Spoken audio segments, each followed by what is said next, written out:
اللہ اللہ اللہ۔ ایک بادشاہ تھا۔ بادشاہ جو ہوتے تھے ان کے اپنے اپنے مزاج ہوتے تھے۔ اس بادشاہ نے 4 5 6 کتے رکھے ہوئے تھے، اور کتے بڑے بڑے کتے تھے، اور بڑے وہ خونخوار کتے تھے، چیر پھاڑ کھا جاتے تھے، شیر جتنے ان کے قد تھے۔ بادشاہ تھوڑا سا کسی آدمی سے ناراض ہوتا نا تو ایک بہت بڑے پنجرے کے اندر ایک بہت بڑا سلاخوں کا گھر اس نے بنایا ہوا تھا، اس میں کتے ہوتے تھے، اور کتے کو جب باندھ کے رکھا جاتا ہے تو زیادہ زہریلا ہو جاتا ہے، وہ زیادہ اس کے اندر کرواہٹ آتی ہے، زیادہ کاٹتا ہے۔ اس نے قید کیے ہوئے تھے، کتے تو بڑے زہریلے تھے۔ جس آدمی سے بادشاہ تھوڑا سا ناراض ہوتا نا تو وہ کتے کے آگے اس آدمی کو ڈالتا، کتے اس کو چیر پھاڑ کے کھا جاتے۔ یہ سزا تھی، لوگوں کو پتا تھا۔ بادشاہ کے وزیر نے بڑی خدمت کی بادشاہ کی، 35 سال تک نوکری کی، لیکن ہر سورج نے غروب تو ہونا ہی ہوتا ہے نا، ہر چاند نے ڈھلنا بھی ہوتا ہے۔ اب بوڑھا ہونے لگا، وہ جو مضبوط حافظہ تھا وہ کمزور ہونے لگا، ہلکی ہلکی غلطی۔ بادشاہ مزاج کا بادشاہ تھا، پر نہیں سمجھ میں آیا تو میں نے کہا کہ لوگ کہتے ہیں ہمیں کام پیارا ہے، چم نہیں، تو رشتہ وفا کا تھا ہی نہیں۔ وزیر سمجھنے لگا کہ اب نہ میں بھی غلطیاں کرنے لگا ہوں تو ایسا نہ ہو کسی دن میں بھی ان کتوں کا شکار ہو جاؤں۔ اس نے بادشاہ سے کہا کہ بادشاہ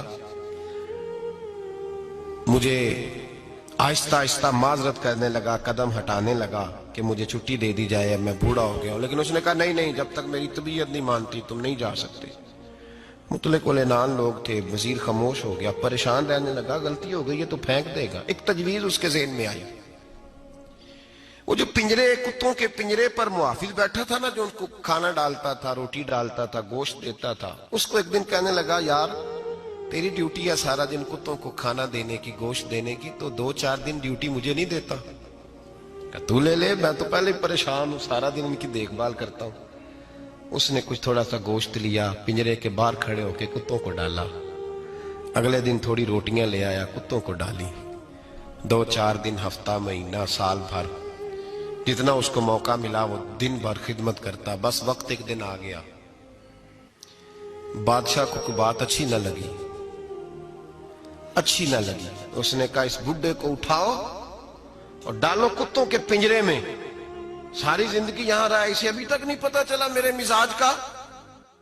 جب اٹھا کے پنجرے میں ڈالا نا تو بجائے اس کے کہ کتے اسے کاٹ کھاتے، وہ اس کے پیر چومنے لگے، وہ پیر چومنے لگے، ہاتھ چومنے لگے، چاٹنے لگے۔ تو بادشاہ سامنے کھڑا تھا نظارہ دیکھنے کو کہ چیر پھاڑ کرتے تو خوش ہوا کرتا تھا، خونخوار درندے جیسی اس کی طبیعت ہو گئی۔ جب دیکھا وہ پیار کر رہے ہیں تو بادشاہ وزیر سے کہنے لگا یہ کیا ہے؟ تو وزیر رو پڑا، کہنے لگا تو سیاستدان تھا تو میں بھی سیاستدان تھا، ساری زندگی سیاست کی، لیکن دنیا داروں کے ساتھ رہا تو انجام یہ ہوا کہ مجھے اس پنجرے میں ڈال دیا گیا۔ دیکھ تو بہت بڑا سیانہ تھا اور میں بھی سمجھدار تھا، وزیر رہا، لیکن ہمارا روح کا رشتہ نہ بن سکا۔ ارے ہم سے تو یہ کتے ہی اچھے نکلے، تیری 40 35 سال خدمت کی تو نے کتوں کے آگے ڈال دیا، انہیں تو چند مہینے روٹی ڈالی ہے، میرے وفادار ہو گئے۔ چند مہینے روٹی، جنہ تنا وچ عشق نہ رچیا کتے نہ تھی چنگے، جنہ تنا وچ عشق نہ رچیا کتے نہ تھی چنگے، مالک دے کر راکھی کر دے صابر بھوکے ننگے۔ اور بابا بلے شاہ صاحب فرماتے ہیں تو راتی جاگے تے شیخ صدا میں، راتی جاگ دے کتے تے تیتھوں اتے مالک دا در مول نہ چھڑ دے، پاویں مارو 100 جتے تے تیتھوں اتے رکھا سکھا کھا، دنے جار رکھاں وچ ستے، تیتھوں اتے ایک برکی دا قدر پچھانن، پاویں مالک ہوں ون ستے۔ ایک برکی دا اوپر کھڑے ہو کے کام نہیں کرانا پڑتا کہ میں کھڑا رہوں گا تو کام صحیح ہوگا، جاؤں گا تو نہ، ایک برکی دا قدر پچھانن، پاویں مالک ہو ون